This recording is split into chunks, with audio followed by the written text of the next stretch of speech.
La Fondation Agir contre l'exclusion, représentée par les clubs FAS Grand Lyon, FAS Loire, FAS Haute-Loire et FAS Territoire du Bourbonnais, s'associe à Bram Studio et propose un podcast en 4 épisodes autour du cancer vécu en entreprise. Pour cette série, nous avons rencontré Eva et Khedija, 2 salariés ayant vécu cette situation.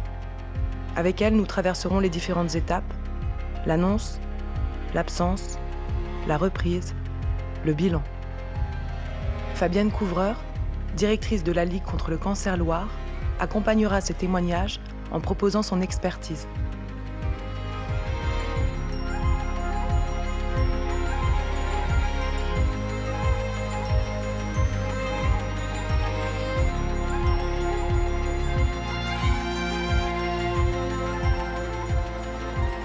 Épisode 4 sur 4, le bilan.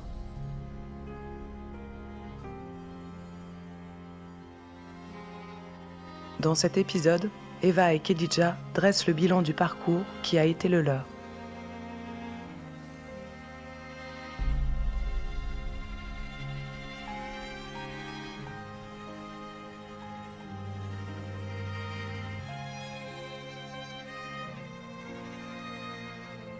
Khedija. Si demain je devais revivre cette situation, eh bien, plusieurs choses. La première, c'est que je me ferais aider. Administrativement, on n'a pas l'énergie pour ça. On n'a pas l'énergie. Alors, si on trouve des gens qui ont l'énergie pour ça, pour se faire aider, moi, c'est ça qui m'a le plus manqué, hein, vraiment. Eva. C'est extrêmement important pendant cette période de garder le moral, même si c'est très compliqué parce qu'on est dans une période d'incertitude. Souvent, on ne sait pas vers quel traitement on va être orienté, comment on va réagir vis-à-vis de ces traitements. Donc, c'est vraiment important d'avoir un état d'esprit positif, de garder espoir.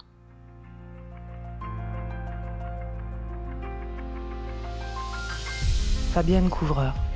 La personne, au cours de son traitement, au cours de son parcours, va rencontrer des professionnels.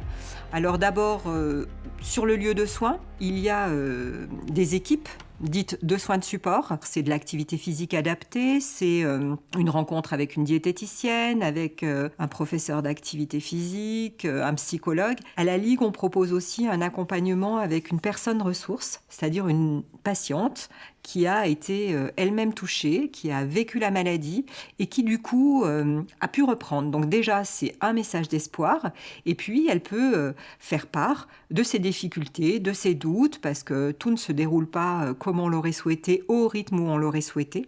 Ce sont autant d'acteurs qui vont permettre à la personne d'avoir une ressource supplémentaire. Donc en fait, c'est aussi s'ouvrir sur l'extérieur, essayer d'aller chercher la bonne personne. Aujourd'hui, il y a des choses qui sont en place, qui ont été mises en place, qui permettent aux gens de s'exprimer. Donc, je pense que c'est des mentalités qui doivent évoluer.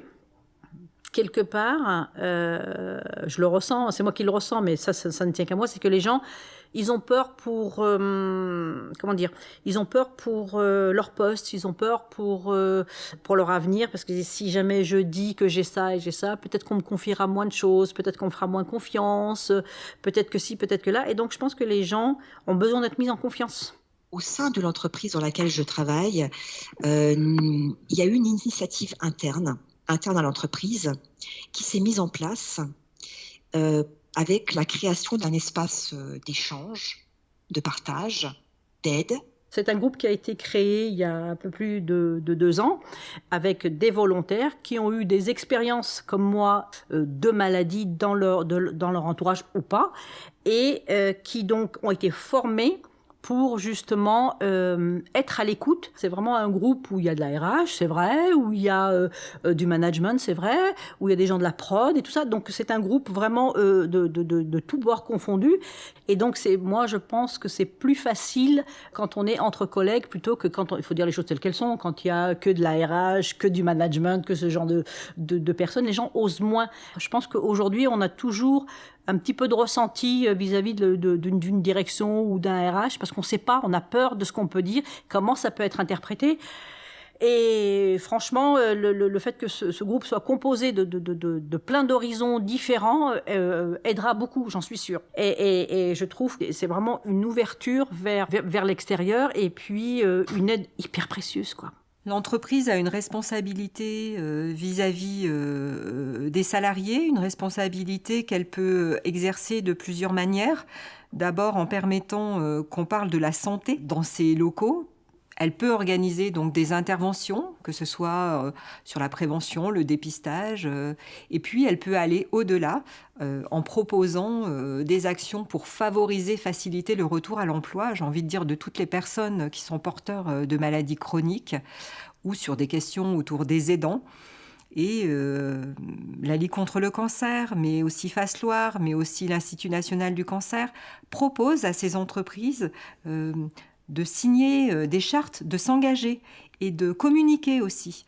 Et finalement, dans une période où l'employeur parfois se dit en difficulté pour recruter, je pense que ça peut être un point fort aussi de montrer que l'entreprise, elle est engagée et qu'elle s'intéresse à la santé et au bien-être de ses salariés.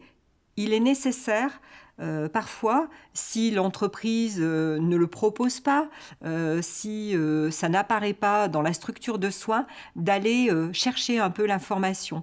Et c'est là où on peut observer des inégalités. Parce que nous n'avons pas tous le même niveau d'éducation, le même réseau, la même facilité à pousser une porte, la même facilité à communiquer, à parler de soi. Et on voit bien que voilà, les écarts vont se creuser entre des personnes mieux accompagnées ou moins bien accompagnées.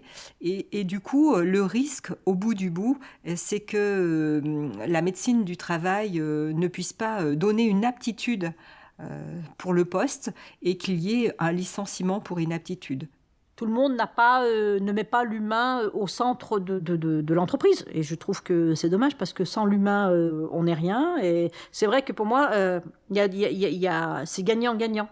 On a beaucoup de sociétés qui jouent pas le jeu. Bon, t'es malade, t'es pas là, t'es remplacé, ce qui est normal parce qu'il faut que le travail se fasse. C'est en travaillant ensemble qu'on arrive à bâtir, à construire, à avancer et à faire évoluer les choses. Donc, on peut pas la laisser tomber, mais ils peuvent pas nous laisser tomber non plus. Enfin, pour moi, c'est vraiment très important que la société soit présente pendant la maladie pour justement répondre aux attentes du salarié qui est malade. C'est important, c'est un équilibre, c'est une balance, voilà, d'un poids égal. On pèse la même chose que l'entreprise pour moi. Être moteur, c'est bien parce qu'on peut faire changer les mentalités, on peut faire penser à des choses que l'autre n'aurait pas forcément pensé. Vous voyez ce que je veux dire? Donc, ouais, il faut pas tout attendre, mais il faut aussi faut donner, il faut être actif, il faut être proactif, il faut pas s'apitoyer sur son sort. On nous doit rien, mais on nous doit rien non plus, mais il faut travailler ensemble. Il n'y a que comme ça qu'on y arrive. Il faut parler. Si on a besoin d'aide, on ne peut pas rester tout seul, parce que tout seul, on n'arrive pas à grand-chose. Ce n'est pas le combat des autres, mais les autres peuvent vous aider justement dans votre combat à vous sentir mieux. Ça ne va pas vous guérir, mais ça va... C'est super important que de savoir qu'il y a des gens qui sont là, qui sont bienveillants, et ça suffit. Des fois, ça suffit. Aujourd'hui, le mot acteur est souvent utilisé, acteur dans son parcours, dans ses choix. Moi, je voudrais souligner que tout le monde n'a pas la même capacité à agir. Tout le monde n'a pas les mêmes ressources. Et quand on évoque l'appui d'un service social, certaines personnes vont dire « ce n'est pas pour moi ». Parce qu'on voit fragilité sociale, mais peut-être qu'à ce moment-là, face à cette vulnérabilité, à cette difficulté, on va gagner du temps, de l'énergie. Et puis cette énergie, on va pouvoir la mettre dans autre chose. Je trouve que c'est extrêmement important d'apporter un regard d'ouverture, de bienveillance, pour montrer aussi un visage d'une société plus humaine. Ce que vous avez ressenti pendant la période Covid, eh ben, ça peut s'assimiler à ce qu'on ressent en termes d'isolement quand on peut être face à une maladie chronique. Et tout le monde a ressenti l'importance du lien social, l'importance des relations qu'on ait pu créer avec son entourage. Cette ouverture, on doit la véhiculer au sein des entreprises. On doit la véhiculer dans la société en général, mais les entreprises, c'est là où on passe une grosse partie de notre temps. Je crois que dans le monde actuel, dans le monde dans lequel on vit, où tout va super vite, où on a des agendas de ministres très chargés, on passe souvent après. Alors évidemment, moi je peux plus facilement en parler aujourd'hui parce que je suis passée par là et que j'ai 53 ans. C'est sûr que quand on a 20 ans, on ne se rend pas forcément compte de son potentiel de santé. On nous demande dans le quotidien, dans notre manière d'être aujourd'hui, de vivre, dans notre travail, mais aussi dans notre vie de tous les jours, d'être de plus en plus agile. Et ça, c'est aussi quelque chose qu'on expérimente avec la maladie. C'est-à-dire la capacité à très rapidement, face à une situation, s'adapter.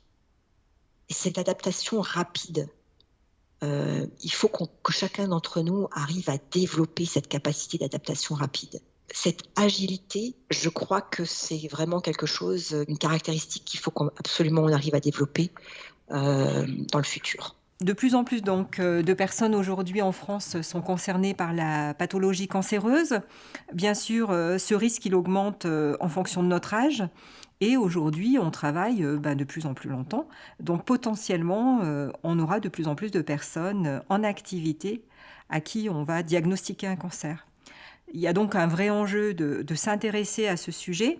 Et puis, il y a aussi un enjeu de reconnaître l'autre comme étant certes une personne ayant été malade, mais qui a la capacité d'agir, de travailler, donc de conserver des fonctions, sachant que cette personne, parfois, elle va connaître des périodes longues de rémission et puis de récidive.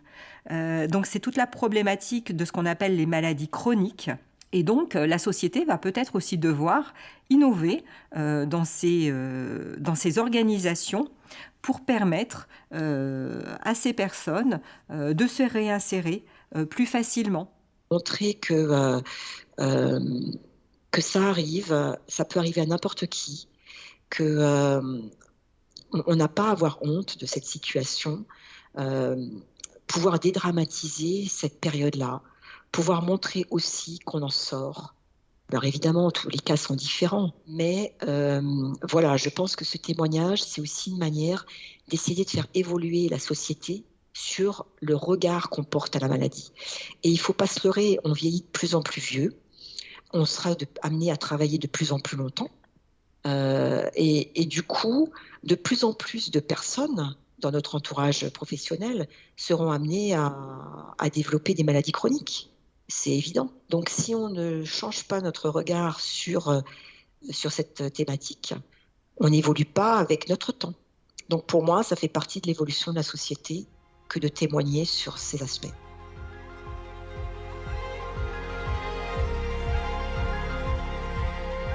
C'était le bilan, épisode 4/4. Agir Santé est un programme de la Fondation Agir contre l'exclusion.